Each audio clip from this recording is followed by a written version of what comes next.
Hello नमस्कार प्यारे साथियों, एक बार फिर से स्वागत है आप सभी का हमारे इस ऑनलाइन स्टडी प्लेटफॉर्म पर। आज हम स्टार्ट करने वाले हैं अपना नया चैप्टर जिसका नाम है त्रिकला प्रेरण मोटर। इंग्लिश में इसे बोलते हैं थ्री फेज इंडक्शन मोटर। इससे पहले हमने सिंगल फेज इंडक्शन मोटर वाला चैप्टर कंप्लीट कर लिया। छोटा चैप्टर था, केवल 2 ही क्लास में हमने कंप्लीट कर लिया है। थ्री फेज इंडक्शन मोटर वाला चैप्टर भी कोई ज़्यादा बड़ा नहीं है, ये भी 2 क्लास इसमें अपना कंप्लीट हो जाएगा। लेकिन इंपॉर्टेंट चैप्टर रहने वाला है, 2 या 3 सवाल यहाँ से बनने की संभावना है। इसलिए इस चैप्टर को आप अच्छे तरीके से समझना, एक एक पॉइंट को बारीकी से समझते चलेंगे। कोई भी पॉइंट ऐसा नहीं छोड़ेंगे जो एग्जाम के पॉइंट ऑफ व्यू से इम्पोर्टेंट हो। ठीक है दोस्तों, वीडियो में शुरू से लेकर अंत तक बने रहिए ताकि जो भी मैं आपको समझाऊं वो आपको अच्छे तरीके से समझ आ जाए। ठीक है, इंडक्शन मोटर वाला चैप्टर इंपॉर्टेंट रहता है। ये जो मैग्नेटिज्म वाले जो चैप्टर है ना, ये सारे ही इंपॉर्टेंट है। जैसे डीसी मोटर हो गया, डीसी जनरेटर हो गया, मैग्नेटिज्म हो गया, alternator, three phase induction motor, single phase induction motor और सिंक्रोनस मोटर, और साथ के साथ ट्रांसफार्मर। ये सभी चैप्टर बहुत इंपॉर्टेंट रहते हैं इलेक्ट्रिशियन थ्योरी के लिए। सबसे ज़्यादा सवाल अगर बनेंगे तो इसी यहीं से बनते हैं एग्जाम में। चाहे वो कोई भी एग्जाम हो, चाहे वो सेंटर का एग्जाम हो, चाहे वो कोई स्टेट का एग्जाम हो, सबसे ज़्यादा जो सवाल बनते हैं वो मैग्नेटिज्म, जिस जो मशीनें विद्युत चुंबकीय के सिद्धांत पर कार्य करती है ना, वहाँ से ज़्यादातर सवाल बनते हैं। या फिर जो बेसिक इलेक्ट्रिसिटी होती है वहाँ से सवाल बनते हैं। इन्हीं 2 पॉइंट, इन्हीं जो 2 मॉड्यूल है ना, ये ज़्यादा इंपॉर्टेंट रहते हैं। तो चलिए ज़्यादा टाइम खराब ना करते हुए आज की क्लास को स्टार्ट करते हैं। देखिए, जो थ्री फेज इंडक्शन मोटर होती है ना, ये एक सेल्फ स्टार्ट मोटर होती है। कैसी? Self start motor. जो हमने देखा था ना, जो सिंगल फेज इंडक्शन मोटर होती है वो सेल्फ स्टार्ट मोटर नहीं होती है।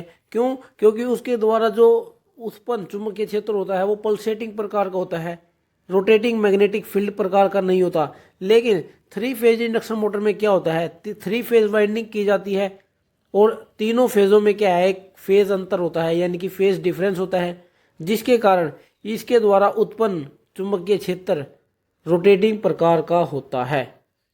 किस प्रकार का? रोटेटिंग मैग्नेटिक फील्ड प्रकार का इसका चुंबकीय क्षेत्र होता है, जिसके कारण ये मोटर सेल्फ स्टार्ट हो जाती है। कोई भी बाहर से अलग से सप्लाई लगाने की जरूरत नहीं होती, केवल 3 फेज सप्लाई इसके अंदर स्टेटर को दी जाती है। ठीक है, इतना समझ आ गया होगा। क्या होता है, जो रोटर में और स्टेटर में क्या है, ट्रांसफॉर्मेशन क्रिया होती है, जिसके कारण रोटर के अंदर एक विद्युत वाहक बल उत्पन्न होता है, जिससे यह मोटर अपने आप चलने लग जाती है। सेल्फ स्टार्ट मोटर होती है ये। और दूसरे शब्दों में ऐसा कह सकते हैं कि जो थ्री फेज इंडक्शन मोटर होती है ये शुद्ध प्रेरण के सिद्धांत पर कार्य करती है। किस पर? शुद्ध प्रेरण के, शुद्ध प्रेरण के सिद्धांत पर। सिंगल फेज जो मोटर होती है ना, वो शुद्ध प्रेरण के सिद्धांत पर कार्य नहीं करती, क्योंकि उसमें जो है फेज डिफरेंस हमें करना पड़ता है, कोई जुगाड़ करने पड़ते हैं उसमें, जिससे उसमें के अंदर हमें फेज डिफरेंस लाना पड़ता है। कैसे? जैसे रजिस्टेंस की हेल्प से, कैपेसिटर की हेल्प से, हिस्टैरिसीस मोटर होगी जैसे, उनके अंदर क्या है, शुद्ध प्रेरण नहीं होता है। शुद्ध प्रेरण किस में होता है? 3 फेज प्रेरण मोटर में। और ये क्या करती है, ये एकमात्र ऐसी मशीन है जो सीधे ही तौर पर, प्रत्यक्ष तौर पर एसी सप्लाई को मैकेनिकल ऊर्जा में बदलती है। किसमें? जो शुद्ध एसी को मैकेनिकल शक्ति में परिवर्तित करती है प्रत्यक्ष रूप से, उसे कहते हैं 3 फेज इंडक्शन मोटर। हम ना इसे घूमता हुआ ट्रांसफार्मर भी कह सकते हैं। क्या? घूमता हुआ ट्रांसफार्मर भी इसे कह सकते हैं। ट्रांसफार्मर में 3 फेज इंडक्शन मोटर में यही अंतर होता है कि इसमें घूमने वाला भाग होता है, और जो इसकी सेकेंडरी वाइंडिंग होती है ना, जो सेकेंडरी वाइंडिंग, इसमें भी 2 वाइंडिंग होती है, एक को हम प्राइमरी कहते हैं, एक को सेकेंडरी कहते हैं। जो स्टेटर पे की जाती है उसको प्राइमरी कहते हैं, और जो रोटर पर वाइंडिंग की जाती है उसको सेकेंडरी वाइंडिंग कहते हैं। अंतर केवल ये है कि इसका जो सेकेंडरी वाइंडिंग होती है ना, उसको शॉर्ट सर्किट करके रखा जाता है। एग्जाम में आया हुआ सवाल है कि घूमता हुआ ट्रांसफार्मर कौन सी हम मशीन को कह सकते हैं? 3 फेज इंडक्शन मोटर को हम घूमता हुआ ट्रांसफार्मर भी कह सकते हैं। अंतर केवल क्या होता है कि इसके अंदर घूमने वाला भाग होता है, और जो सेकेंडरी वाइंडिंग होती है उसको शॉर्ट सर्किट करके रखा जाता है। और जो 3 फेज इंडक्शन मोटर होती है ना, इसको हम असिंक्रोनस मोटर भी कहते हैं। क्या? असिंक्रोनस असिंक्रोनस मोटर यानी कि अतुल्यकाली मोटर भी कहते हैं। अब तुल्यकाली तो आप सभी को पता है, जो तुल्यकाली मोटर वो होती है जिसका जो रोटर होता है वो उस स्पीड पर घूमता है जिस स्पीड पर उसका मैग्नेटिक फील्ड घूमता है स्टेटर का। लेकिन 3 फेज इंडक्शन मोटर में ऐसा नहीं होता। जो स्टेटर का फ्लक्स होता है, चुंबकीय फ्लक्स, जिस गति पर घूमता है ना, उससे कम गति पर इसका रोटर घूमता है। यानी कि जो चुंबकीय क्षेत्र है और रोटर की जो गति है उसके बीच में कुछ ना कुछ डिफरेंस होता है, और हमेशा जो चुंबकीय क्षेत्र है वो ज़्यादा तेज गति पर घूमता है और रोटर उससे कम गति पर घूमता है। अगर रोटर और चुंबकीय क्षेत्र की गति समान हो गई ना, तो ये मोटर घूमेगी ही नहीं। उसके अंदर टॉर्क कितना हो जाएगा? टॉर्क हो जाएगा 0। क्या कहा मैंने? अगर चुंबकीय क्षेत्र की गति और रोटर के घूमने की गति अगर समान हो गई ना, तो इस मोटर की स्पीड जो है 0 हो जाती है, साथ के साथ टॉर्क भी 0 हो जाता है, घूमना ही बंद कर देती है ये मोटर। इसलिए जो रोटर होता है वो कम गति पर घूमता है चुंबकीय क्षेत्र से, लेकिन घूमता उसी दिशा में है। जिस दिशा में चुंबकीय क्षेत्र घूमता है उसी दिशा में रोटर घूमता है, लेकिन उससे कम गति पर घूमता है। इन बातों का आपको ध्यान रखना है, इसलिए इसे असिंक्रोनस मोटर कहते हैं। आगे चलते हैं, आगे समझते हैं इसके पार्ट्स ऑफ मोटर। हमें इसका कार्य सिद्धांत जानने से पहले ना मोटर के पार्ट्स के बारे में जानकारी होनी बहुत जरूरी है कि मोटर के 2 मुख्य पार्ट होते हैं। किसके? 3 फेज इंडक्शन के मोटर के 2 मुख्य पार्ट है। कौन कौन से? एक होता है स्टेटर और एक होता है रोटर। एक स्टेटर होता है और एक रोटर, 2 मुख्य भाग होते हैं। देखिए, सबसे पहले समझते हैं स्टेटर के बारे में। किसके बारे में? स्टेटर के बारे में। स्टेटर को ना सिलिकॉन स्टील के लैमिनेटेड धातुओं का बनाया जाता है। किसका? सिलिकॉन स्टील की धातु का बनाया जाता है और उसे लैमिनेटेड करके रखा जाता है। क्यों? हिस्टैरिसीस लॉस और एडी करंट लॉस को कम करने के लिए। और इसी स्टेटर पर स्लॉट कटे हुए होते हैं, खांचे कटे हुए होते हैं, जिसके ऊपर 3 फेज वाइंडिंग की जाती है। क्या? 3 फेज वाइंडिंग की जाती है। किसकी? कॉपर की या फिर एल्यूमिनियम की। और इस 3 फेज वाइंडिंग को 120 डिग्री के वैद्युतिक अंश पर स्थापित किया जाता है। किस पर? 120 डिग्री के वैद्युतिक अंश पर स्थापित किया जाता है तीनों वाइंडिंग को। अब ये जो है आवश्यकता अनुसार हम इसे स्टार या डेल्टा में कनेक्ट कर सकते हैं। किसमें? स्टार या डेल्टा में। जिस तरह की हमें मोटर चाहिए, अगर स्टार से रिलेटेड मोटर चाहिए तो स्टार कनेक्शन कर देंगे, अगर डेल्टा मोटर चाहिए तो उसके अंदर वाइंडिंग के अंदर डेल्टा कनेक्शन कर देंगे। और जो ये वाइंडिंग होती है ना तीनों फेजों की, ये आपस में सीरीज में जुड़ी हुई होती है। किसमें? सीरीज में, आपस में सीरीज में जुड़ी हुई होती है। और जब इसके ऊपर जो बड़ी बड़ी मशीनें होती हैं 3 फेज वाली, तो इसके अंदर योक को अलग बनाया जाता है, यानी कि फ्रेम को अलग बनाया जाता है और स्टेटर को अलग बनाया जाता है। बाद में क्या है, जब इसके ऊपर वाइंडिंग वाइंडिंग कर देते हैं तो इसको स्टेटर के योक के अंदर, फ्रेम के अंदर फिट कर देते हैं स्टेटर को। इतना आपको समझ आ गया होगा। मैंने क्या बताया कि इसको सिलिकॉन स्टील की लैमिनेटेड धातुओं का बनाया जाता है ताकि एडी करंट और हिस्टैरिसीस लॉस को कम किया जा सके। और 3 फेज वाइंडिंग इसके ऊपर की जाती है जो 120 डिग्री के वैद्युतिक अंश पर स्थापित की जाती है। अब हम इसे वाइंडिंग को स्टार में भी कर सकते हैं और डेल्टा में भी कर सकते हैं। और जो तीनों फेज की वाइंडिंग होती है इसको हम सीरीज में जोड़ते हैं। इतना आपको समझ आ गया होगा। अब जो इसका नेक्स्ट पार्ट क्या है, रोटर। स्टेटर को हमने समझ लिया, अब समझते हैं हम रोटर को। जो स्टेटर होता है ना वो तो स्थिर भाग होता है मोटर है। किसी भी मोटर का स्थिर भाग कौन सा होता है? स्टेटर होता है।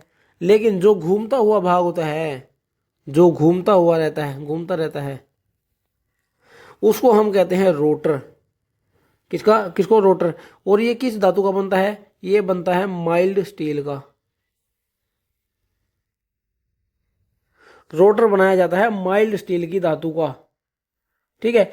लेकिन एक बात ध्यान रखना, जो रोटर होता है ना, रोटर के ऊपर कोई भी वाइंडिंग नहीं की जाती है। इस प्रकार का ये रोटर होता है।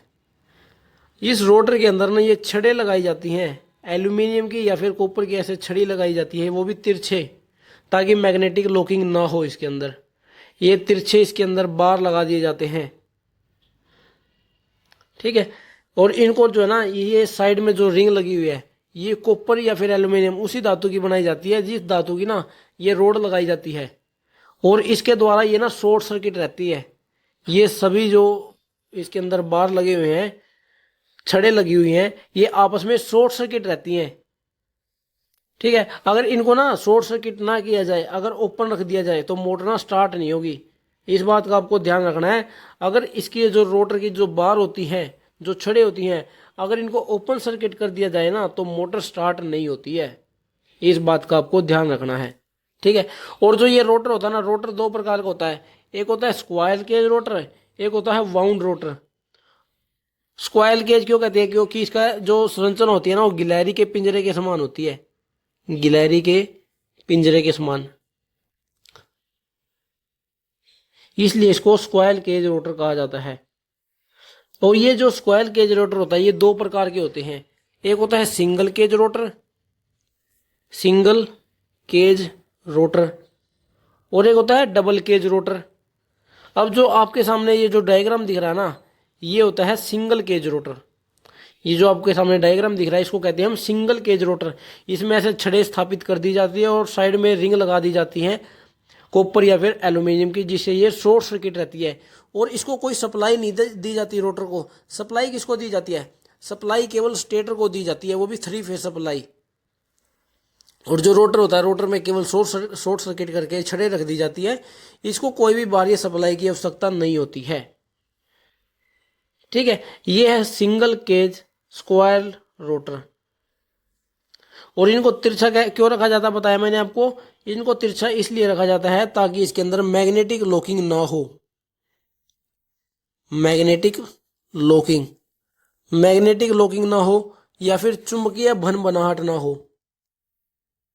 चुंबकीय भन, ताकि ना तो मैग्नेटिक लॉकिंग हो ना ही चुंबकीय भन बनाहट हो, इसलिए इनको तिरछा रखा जाता है। यह है सिंगल केज रोटर। अब समझते हैं डबल केज रोटर को। ये देखिए जो आपके सामने चित्र दिख रहा ना, ये है double cage rotor, double cage square cage rotor. ठीक है ना। इसमें देखिए इसके अंदर दो तरह के खांचे बनाए जाते हैं। देखिए दो केज होती है इसके अंदर, इसको इसलिए इसको डबल केज रोटर कहते हैं। क्या कहते हैं? Double cage rotor. इसके अंदर दो केज बनाई जाती है। एक तो ये अंदर वाली भाग, ये वाली, इसको कहते हैं इनर केज यानी कि आंतरिक केज। और एक होता है बाहरी केज, क्या होती है? आउटर केज कह सकते हैं या फिर बाहर वाली केज कह सकते हैं। दो केज होती है। इन दोनों के अंदर जो है वाइंडिंग स्थापित की जाती है। जो बाहर की जो परत होती है, बाहर वाली जो केज होती है, इसका प्रतिरोध उच्च रखा जाता है। क्या रखा जाता है? उच्च प्रतिरोध रखा जाता है इसका। और जो अंदर वाली केज होती है, ये वाली केज, इस केज का जो प्रतिरोध है वो निम्न रखा जाता है। एक केज का निम्न प्रतिरोध, एक का उच्च प्रतिरोध। जो जिसका उच्च प्रतिरोध होता है वहां पर किस धातु का प्रयोग कर लिया जाता है? जिसका प्रतिरोध उच्च हो, जिसे जैसे पित्तल हो गया, जैसे पित्तल, पित्तल की धातु का प्रयोग बाहर वाली केज में कर लेंगे।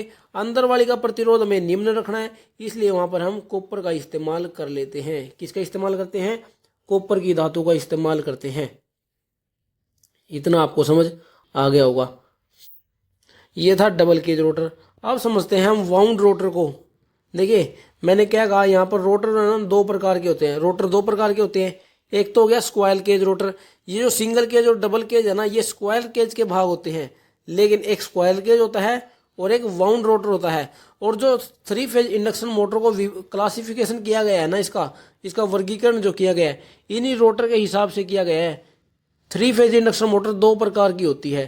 कौन सी? एक होती है स्क्वायर केज प्रेरण मोटर, यानी कि जिसके अंदर ये वाला रोटर प्रयोग किया जाता है। जिसके अंदर स्क्वायर केज रोटर प्रयोग किया जाएगा उसको स्क्वायर केज इंडक्शन मोटर कहते हैं। और जिस मोटर के अंदर वाउंड रोटर यूज होता है उस मोटर को स्लिप रिंग इंडक्शन मोटर कहा जाता है। क्या कहा जाता है? Slip ring induction motor. इनके बारे में आगे पढ़ेंगे, दोनों मोटर को अलग अलग। ठीक है। अभी आप ये समझिए जो इस मोटर में वाउंड रोटर यूज होगा ना उसको स्लिप रिंग इंडक्शन मोटर कहते हैं। इस रोटर के अंदर 3 स्लिप रिंग लगाई जाती हैं। क्या लगाई जाती है? 3 स्लिप रिंग लगाई जाती हैं, तीनों फेजों की अलग अलग। और जो इसमें स्लिप रिंग प्रयोग की जाती है ना, ये फास्फर ब्रोंज की बनाई जाती है। किसकी? फास्फर ब्रोंज आपको पहले भी बता चुका हूं इस बारे में। जो स्लिपरिंग होती है ये फास्फोर ब्रॉन्ज के धातुओं की बनाई जाती है। और इस रोटर में जो ध्रुवों की संख्या है, जो पोल की संख्या है ना, वो स्टेटर के पोल की संख्या के बराबर होती है भाई। क्या कहा मैंने? जो इस वाउंड रोटर के अंदर पोल की संख्या होती है ना, उतनी ही संख्या स्टेटर के पोल की होती है। दोनों के पोलों की समान संख्या होती है। और इस रोटर में ना हम बाहर से प्रतिरोध भी जोड़ सकते हैं। अगर हमें बाहर से प्रतिरोध जोड़ने की आवश्यकता है तो हम इस रोटर के अंदर बाहर से प्रतिरोध जोड़ सकते हैं। लेकिन जो एक स्क्वायर केज रोटर होता है, इसके अंदर हम बाहर से कोई प्रतिरोध नहीं जोड़ सकते। इस वजह से जिस मोटर के अंदर वाउंड रोटर यूज होता है ना, उनका जो स्टार्टिंग टॉर्क होता है वो बहुत हाई होता है, क्योंकि हम इसके अंदर बाहर से प्रतिरोध जोड़ सकते हैं। इसलिए इन मोटरों का जो स्टार्टिंग टॉर्क होता है वो कुछ होता है। अब आगे चलते हैं। आगे क्या है, इसका वर्किंग प्रिंसिपल समझ लेते हैं। संरचना हमने समझ ली इसकी कि इसके अंदर दो भाग होते हैं, रोटर और स्टेटर, जो मेन भाग होते हैं इसके। अब जो 3 फेज इंडक्शन मोटर कार्य कैसे करती है वो देखिए। जब भी एक 3 फेज इंडक्शन मोटर को बाहर से 3 फेज सप्लाई दी जाती है तो इसकी वाइंडिंग में क्या है, एक चुंबकीय फ्लक्स उत्पन्न होता है। जो वाइंडिंग है उसके अंदर चुंबकीय फ्लक्स उत्पन्न होगा, और वो जो चुंबकीय फ्लक्स होता है वो रोटेटिंग प्रकार का होता है। किस प्रकार का होता है? रोटेटिंग प्रकार का होता है। अब ये जो मैग्नेटिक फील्ड है, ये रोटर में जो शॉर्ट सर्किट करके हमने छड़ें रखी हैं उनको काटता है, उनको छेदित करता है ये रोटेटिंग मैग्नेटिक फील्ड। किनको? रोटर के अंदर लगे हुए छड़ों को। अब उन छड़ों के अंदर क्या है, एक ईएमएफ पैदा होता है। किसके अनुसार? फैराडे के विद्युत चुंबकीय प्रेरण के अनुसार एक उन छड़ों के अंदर एक ईएमएफ उत्पन्न होगा। उस ईएमएफ के कारण उसके अंदर एक धारा बहेगी। क्या बहेगी? उसके अंदर एक धारा बहेगी, और जिसके कारण वो अपना स्वयं का एक ईएमएफ, एक स्वयं का चुंबकीय क्षेत्र उत्पन्न करते हैं। सभी जितने भी ये चुंबकीय मशीन है सभी का एक जैसा ही सिद्धांत है। जैसे ही हमने 3 फेज सप्लाई दी स्टेटर के वाइंडिंग को, उन्होंने एक रोटेटिंग मैग्नेटिक फील्ड उत्पन्न कर दिया, जिसके कारण वो रोटर की छड़ों को काटेगा। अब उस रोटर की छड़ों के अंदर क्या है, एक ईएमएफ पैदा होगा, जिसके कारण उसके अंदर एक धारा बहेगी, और उसके कारण उसमें एक चुंबकीय फ्लक्स पैदा हो जाता है, अपना खुद का एक चुंबकीय क्षेत्र उत्पन्न करता है, जो मुख्य चुंबकीय क्षेत्र का विरोध करता है। और उसी के कारण जो स्टेटर का फ्लक्स हो गया और रोटर का फ्लक्स हो गया, वो आपस में प्रतिक्रिया करते हैं, जिसके कारण जो चालक होते हैं रोटर के, उन पर एक फोर्स लगता है। क्या लगता है? उनके ऊपर एक फोर्स लगता है, जिसके कारण वो रोटर घूमने लग जाता है। क्या करने लग जाता है? रोटर घूमने लग जाता है। एक बात आपको ध्यान रखनी है, जो स्टेटर का जो रोटेटिंग मैग्नेटिक फील्ड है ना, उससे कम गति पर घूमता है जो रोटर होता है। मेन पॉइंट है ये, आपको बार बार बता रहा हूं, जो रोटेटिंग मैग्नेटिक फील्ड है ना, उससे कम गति पर घूमता है जो इसका रोटर होता है। और जैसे ही उन दोनों की गति अगर बराबर होगी, रोटेटिंग मैग्नेटिक फील्ड की और रोटर की, तो क्या है, मोटर के अंदर टॉर्क शून्य हो जाता है। मोटर के अंदर टॉर्क शून्य हो जाता है, जिससे मोटर घूमना बंद हो जाती है। अब आपके मन में ना एक कंफ्यूजन होगी, तो सिंक्रोनस मोटर कैसे घूमती है? सिंक्रोनस मोटर जो होती है वो डबली एक्साइटेड मोटर होती है। कैसी? डबली एक्साइटेड मोटर होती है वो। उसके बारे में ना नेक्स्ट चैप्टर में पढ़ेंगे। अभी आप ये समझिए कि जो रोटेटिंग मैग्नेटिक फील्ड है उससे कम गति पर घूमता है इसका रोटर। ये था इसका वर्किंग प्रिंसिपल। अब आगे समझते हैं क्या है। आगे हम सिंक्रोनस स्पीड को समझते हैं कि सिंक्रोनस स्पीड क्या होती है। आपको पहले भी बताया है कि सिंक्रोनस स्पीड क्या होती है, लेकिन अभी बताना जरूरी है, क्योंकि आगे हम ऐसे पॉइंट पढ़ेंगे जिसके अंदर आपको सिंक्रोनस स्पीड अच्छे तरीके से पता होनी चाहिए क्या होती है। देखिए, 3 फेज इंडक्शन मोटर का जो स्टेटर है, स्टेटर की वाइंडिंग द्वारा उत्पन्न चुंबकीय क्षेत्र, स्टेटर की वाइंडिंग द्वारा उत्पन्न चुंबकीय क्षेत्र जिस गति पर घूमता है, जिस गति पर घूमता है उसी को सिंक्रोनस स्पीड कहते हैं। उसको हम ns से डिनोट करते हैं। सिंक्रोनस स्पीड को किससे लिखते हैं? हम ns से लिखते हैं। समझ आ गया होगा आपको मैंने क्या कहा है। स्टेटर के द्वारा उत्पन्न चुंबकीय क्षेत्र जिस गति पर घूमता है उसी को हम सिंक्रोनस स्पीड कहते हैं। सिंक्रोनस स्पीड को निकालने का फॉर्मूला क्या होता है, N S is equal to 120 F बटे पी, ये इसका फॉर्मूला होता है। ये फॉर्मूला मैंने आपको अल्टरनेटर वाले चैप्टर में भी बताया है, याद करो मैंने क्या बताया था आपको, एफ फ्रीक्वेंसी, उस टाइम मैंने आपको फ्रीक्वेंसी का बताया था एन इंटू पी अपॉन 120। ये फॉर्मूला मैंने आपको अल्टरनेटर में बताया था, किस लिए, फ्रीक्वेंसी को निकालने के लिए। और जो यहाँ पर एन है ना, ये एन है जो स्पीड है, अल्टरनेटर की कंडीशन में भी बता रहा हूँ, ये एन जो होता है ये सिंक्रोनस स्पीड होती है। ये क्या होती है, सिंक्रोनस स्पीड। अब जो अल्टरनेटर होता है ना, अल्टरनेटर तो सिंक्रोनस स्पीड पर ही घूमता है, इसलिए हम वहां पर सिंक्रोनस एन एस से डिनोट नहीं करते इसको। लेकिन एक जो 3 फेज इंडक्शन मोटर होती है ना, वो इस पर सिंक्रोनस स्पीड पर नहीं घूमती, इसलिए हम यहाँ पर एन एस का प्रयोग करते हैं। समझ आ गया होगा आपको, मैंने वहां पर एन एस क्यों नहीं कहा था आपको, सिंक्रोनस स्पीड क्यों नहीं कहा था, क्योंकि अल्टरनेटर हमेशा सिंक्रोनस स्पीड पर ही घूमता है।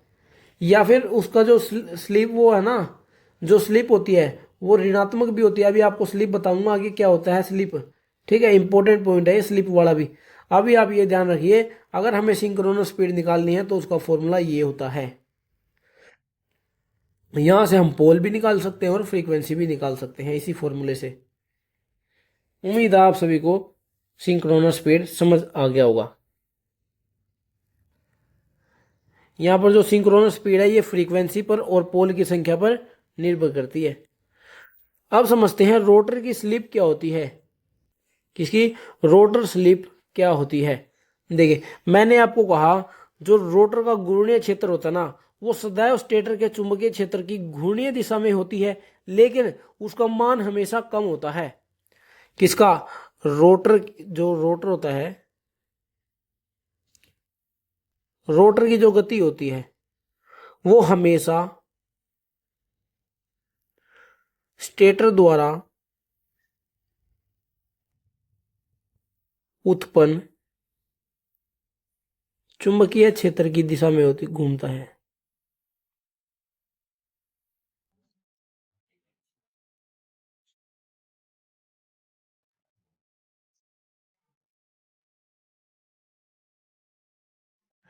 जो रोटर की गति है ना, वो हमेशा स्टेटर द्वारा उत्पन्न चुंबकीय क्षेत्र की दिशा में होती है, लेकिन हमेशा इस चुंबकीय क्षेत्र से कम रहती है।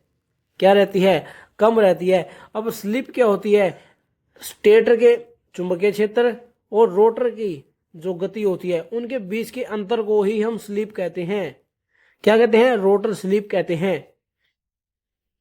देखिए एक बार दोबारा फिर से समझिए, जो रोटर होता ना वो हमेशा स्टेटर के चुंबकीय क्षेत्र की घूर्णीय दिशा में ही घूमता है, लेकिन उसका मान हमेशा चुंबकीय क्षेत्र से कम रहता है।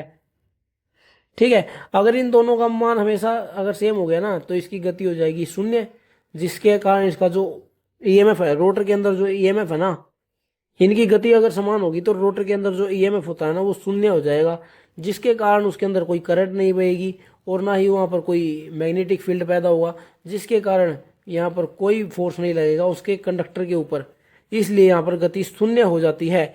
अब स्टेटर के चुंबकीय क्षेत्र की गति और रोटर की गति का अंतर ही स्लिप कहलाता है। क्या कहलाता है, उनका अंतर ही स्लिप कहलाता है। अब देखिए ये ना, इसको निकालते कैसे हैं स्लिप को, स्लिप को एस से डिनोट करते हैं, स्लिप को डिनोट करते हैं एस से, इसका कोई मात्रक नहीं होता, इसको डिनोट करते हैं एस से। अब N S minus N R बटा एन एस, अगर हमें इसे परसेंटेज में निकालना है तो गुणा 100 कर देंगे। इसको कहते हैं फ्रैक्शनल स्लिप निकालने का फॉर्मूला। किसको निकालने का, फ्रैक्शनल स्लिप अगर हमें निकालनी है तो इसी फॉर्मूले का हम यूज करते हैं। क्या है formula, synchronous speed minus rotor speed बटा में सिंक्रोनस स्पीड इंटू 100। यहां से हम परसेंटेज में स्लिप निकाल सकते हैं। ठीक है, और एक होती है बैकवर्ड स्लिप, एक होती है, ये तो रोटर स्लिप थी, एक होती है बैकवर्ड स्लिप। एक एग्जाम में आया हुआ सवाल है, इसका फॉर्मूला होता है बैकवर्ड स्लिप को निकालने का 2 माइनस स्लिप। जो फ्रैक्शनल स्लिप है उसको 2 से माइनस कर दीजिए तो क्या है, आपके सामने बैकवर्ड स्लिप निकल कर आ जाएगी।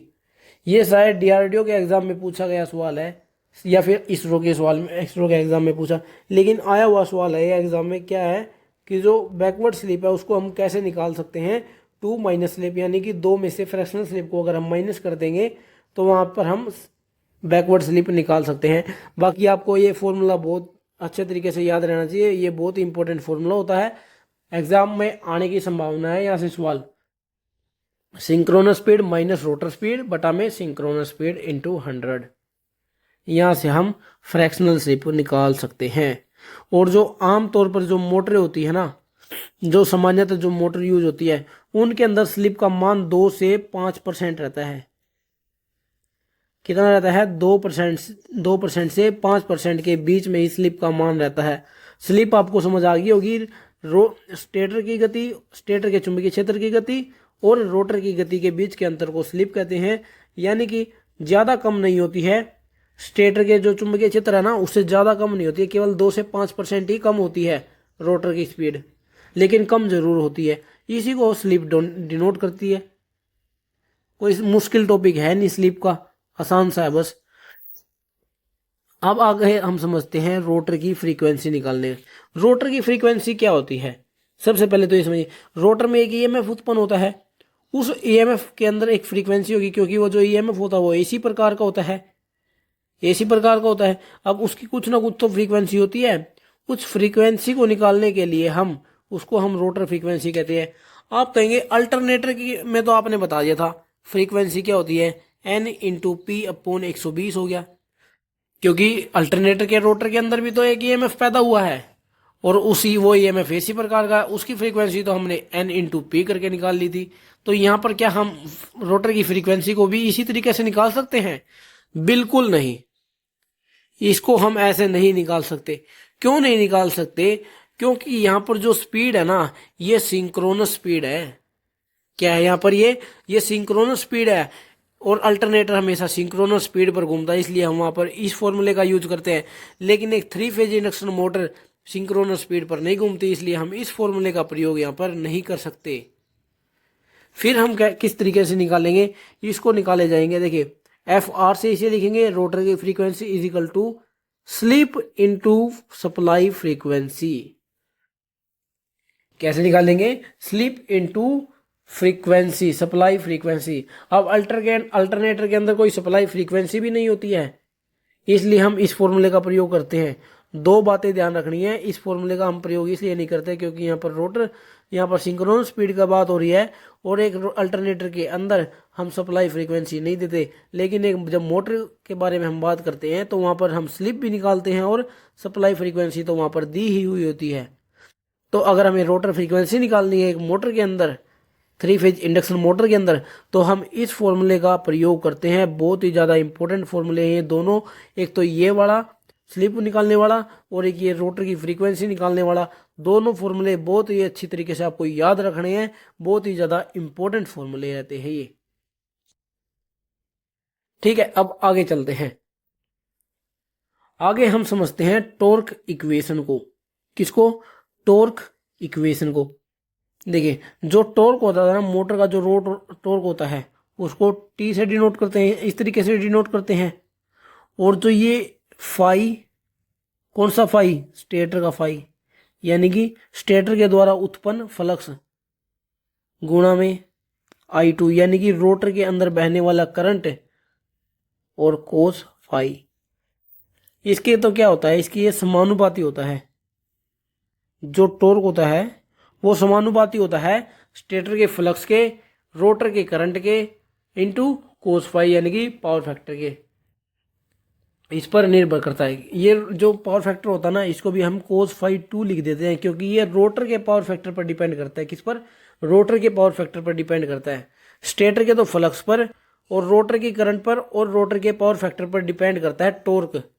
अब अगर इसको अगर आगे सोल्व करेंगे तो यहाँ पर जो है कांस्टेंट निकल कर आ जाएगा, K phi S I2 into cos phi 2। Torque का बनता है ये समीकरण। टॉर्क का ये समीकरण भी बहुत ही इंपॉर्टेंट रहता है। ठीक है। और आपको एक बात ध्यान रखनी है, जो स्टार्टिंग में जो टॉर्क होता है ना, जो स्टार्टिंग टॉर्क होता है, स्टार्टिंग टॉर्क जो होता है, वहां पर स्लिप का मान होता है 1। किसका मान? स्लिप का मान 1 होता है। स्टार्टिंग टॉर्क में जब हम मोटर को स्टार्ट करते हैं उस टाइम स्लिप का मान 1 रहता है। ये बात आपको हमेशा याद रखनी है, बहुत ज्यादा इंपॉर्टेंट पॉइंट है। जो स्टार्टिंग टॉर्क होगा ना, स्टार्टिंग टॉर्क के समय स्लिप का मान 1 रहता है। कितना रहता है? स्लिप का मान 1 रहता है। और एक होता है अधिकतम टॉर्क की शर्त। क्या होता है? अधिकतम टॉर्क। अधिकतम टॉर्क हमें कैसे प्राप्त हो सकता है? अगर हमें एक मोटर के अंदर अधिकतम टॉर्क लेना है तो वो किस तरीके से प्राप्त होगा? उसके लिए रोटर प्रतिरोध और रोटर प्रतिघात का मान समान होना चाहिए। किसका? रोटर प्रतिरोध का मान जो है रोटर प्रतिघात के बराबर होना चाहिए। क्या कहा मैंने? जो रोटर प्रतिरोध है,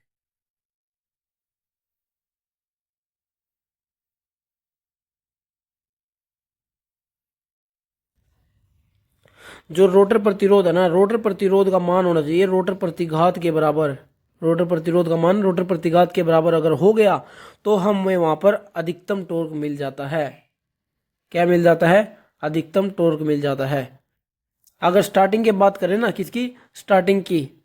स्टार्टिंग में अगर हमें अधिकतम टॉर्क चाहिए तो वहां पर क्या है? R2 का मान एस एक्स टू के बराबर हो जाएगा। और स्लिप का मान क्या बताया मैंने स्टार्टिंग में? स्टार्टिंग में मैंने स्लिप का मान आपको 1 बताया। अगर यहाँ पर हम स्लिप का मान 1 रख देंगे तो यहाँ पर क्या आ जाएगा? R2 बराबर में x2। किसकी बात हो रही है यहाँ पर? स्टार्टिंग की। अगर हमें स्टार्टिंग में, आरंभिक अवस्था में अगर अधिकतम टॉर्क चाहिए ना, तो वहां पर क्या है? रोटर प्रतिरोध का मान रोटर प्रतिघात के बराबर होना चाहिए, यानी कि R2 का मान जो है x2 के बराबर होना चाहिए। ठीक है। और जो ये स्लिप क्षेत्र होता है ना, जो स्लिप का एक पॉइंट और है इसके अंदर, स्लिप क्षेत्र। जो स्लिप क्षेत्र है ना, ये 2 प्रकार के होते हैं। एक होता है निम्न स्लिप क्षेत्र, निम्न स्लिप क्षेत्र।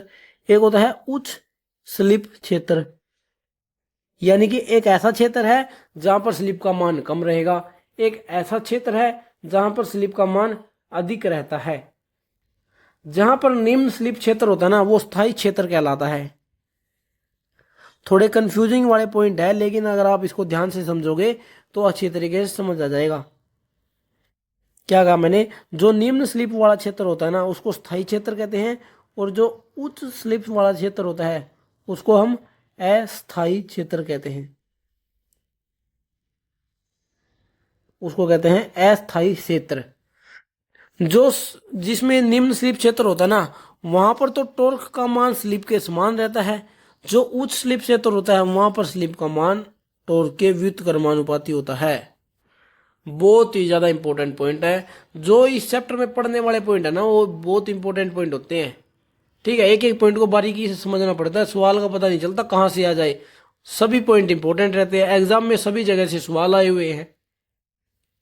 इसलिए देख, मैंने आपको क्या बताया, जो स्लिप क्षेत्र होते हैं वो 2 प्रकार के होते हैं। एक निम्न स्लिप क्षेत्र जहां पर स्लिप का मान कम रहता है, एक उच्च स्लिप क्षेत्र जहां पर स्लिप का मान अधिक रहता है। अब निम्न स्लिप में को तो स्थायी क्षेत्र कहते हैं और वहां पर टॉर्क का जो मान है वो स्लिप के समान रहता है। एक उच्च स्लिप क्षेत्र होता है, वहां पर टॉर्क का मान स्लिप के व्युत्क्रमानुपाती होता है। अब अगर हम ना इसका ग्राफ बनाए, वो देखिए कैसे बनेगा। ग्राफ से आपको अच्छे तरीके से समझ आ जाएगा। यहां पर आ गया टॉर्क, यहां पर आ गया स्लिप। ठीक है। अब इसका जो ग्राफ है वो कैसे बनेगा? वो बनेगा ऐसे।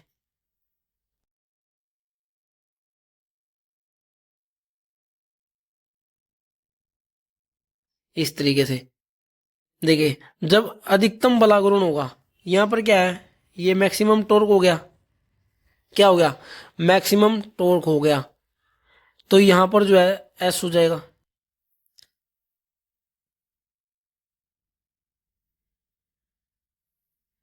जो इस साइड होगा ना, इस साइड जहां पर ये देखिए, ये तो निम्न स्लिप क्षेत्र हो गया। देखिए एक मिनट, कलर चेंज कर दिया। ये जो क्षेत्र होगा ना, ये क्षेत्र जो होगा, ये क्षेत्र हो गया, इसको कहेंगे हम निम्न स्लिप क्षेत्र। कौन सा? निम्न स्लिप क्षेत्र। इसमें आप देखिए, जैसे जैसे टॉर्क बढ़ रहा है वैसे वैसे स्लिप का मान भी बढ़ रहा है। ये देखिए यहाँ पर स्लिप है ना, ये स्लिप वाला पॉइंट है, एक्सिस है। जैसे जैसे हम यहाँ पर टॉर्क का मान बढ़ा रहे हैं वैसे वैसे स्लिप का मान भी बढ़ रहा है। अब वैसे ही, अब ये जो इधर वाला क्षेत्र है, जो ये इधर वाला क्षेत्र है, इस क्षेत्र को बोलते हैं हम उच्च स्लिप क्षेत्र।